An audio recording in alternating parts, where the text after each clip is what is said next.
un réveil de Riyad Mahrez Jamal.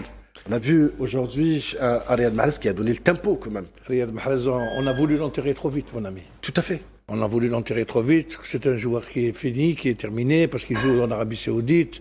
Il n'a plus ses jambes de 20 ans. Non, monsieur. Riyad Mahrez est un joueur de grande expérience. Il y avait des intentions, Jamel, de l'enterrer. Oui, oui. Il y a eu de mauvaises intentions, je dirais. Et heureusement que l'entraîneur a pu discuter avec Mahrez et ils se sont entendus sur les modalités de sa réinsertion, parce qu'à un certain moment, il a été pratiquement oublié, entre guillemets. Maintenant, Mahrez montre quand même un bon capitaine d'équipe qu'il a encore beaucoup de choses à donner à l'Algérie. Ouais. Son métier, son intelligence dans le jeu, allez, il débloque des situations exceptionnelles.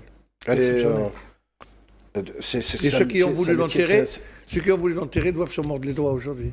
Ouais, après Nasreddine, c'est un attaquant de classe, c'est un ailier de métier. Donc quand il est présent sur le terrain, c'est déjà une façon d'encourager ses coéquipiers avec son expérience, avec tout son parcours footballistique. D'ailleurs, hier, durant la conférence de presse, il avait déclaré que les deux éditions précédentes, je dirais que Mahrez était vraiment absent. Ouais. Donc, d'après les déclarations, moi j'ai senti que Mahrez, durant ce tournoi, il va être peut-être le numéro 1 de cette équipe nationale. Et il a démontré aujourd'hui. Je pense qu'il va encore être meilleur durant les autres matchs. Parce que je ne dirais pas qu'il va prouver des choses, mais surtout pour faire taire voilà, faire taire les mauvaises gueules qui parlaient de lui, de l'avoir enterré prématurément. Et Dieu sait Nasreddine qui sont nombreux à vouloir ou à avoir tenté à un certain moment de l'enterrer, alors qu'il a beaucoup de bonnes choses à offrir à la section algérienne. Il est d'une technicité incroyable. Il l'a démontré aujourd'hui, tout simplement. Sur le terrain, il vous apporte des classes sérénité, il vous apporte sur le métier, etc. Mais en plus, il joue le rôle du grand frère, du leader dans les vestiaires. Khaled est là pour pouvoir, lorsqu'il y a un joueur qui a du charisme, son expérience, sa qualité humaine aussi, parce qu'il a des rapports humains exceptionnels. Donc ça joue énormément dans l'équilibre d'une équipe. Hein. Ouais, alors, Khaled, c'est le deuxième entraîneur sur le terrain, comme capitaine d'équipe. Vous qui étiez international, Khaled, cet éveil et ce réveil de Riyad Mahrez il y a deux points. Est venu au moment opportun. Il y a 2 points. Il y a ce qu'a dit Nasser, c'est que déjà à la conférence de presse, on a senti quelqu'un qui voulait se racheter par rapport à ces 2 précédentes éditions. Lui-même sait qu'il n'a pas été... Et puis les deux parlaient de sérénité, et Petkovic et Mahrez. Parce que c'est un top player, donc ils savent que des fois il y a du moins bon, des fois il y a du bon, mais ils ont beaucoup de confiance en eux.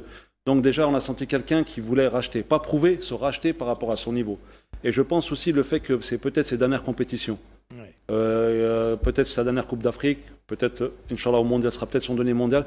Il a envie de sortir avec, pas par la grande porte, parce que tout ce qu'il a fait, que ce soit en club ou en équipe nationale, il n'a rien à prouver à personne, mais il a envie de bien sortir.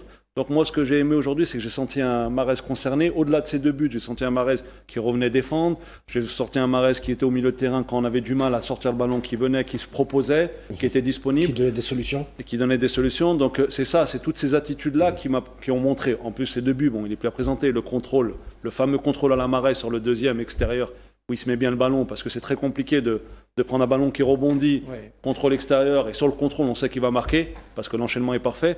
Donc tout ça, Mahrez, on sait. C'est pour ça que des fois, on est exigeant avec lui, parce que c'est un top player. C'est quelqu'un qui a joué à la Ligue des Champions, qui l'a gagné, que ce soit en Asie, que ce soit en Europe, il a tout gagné.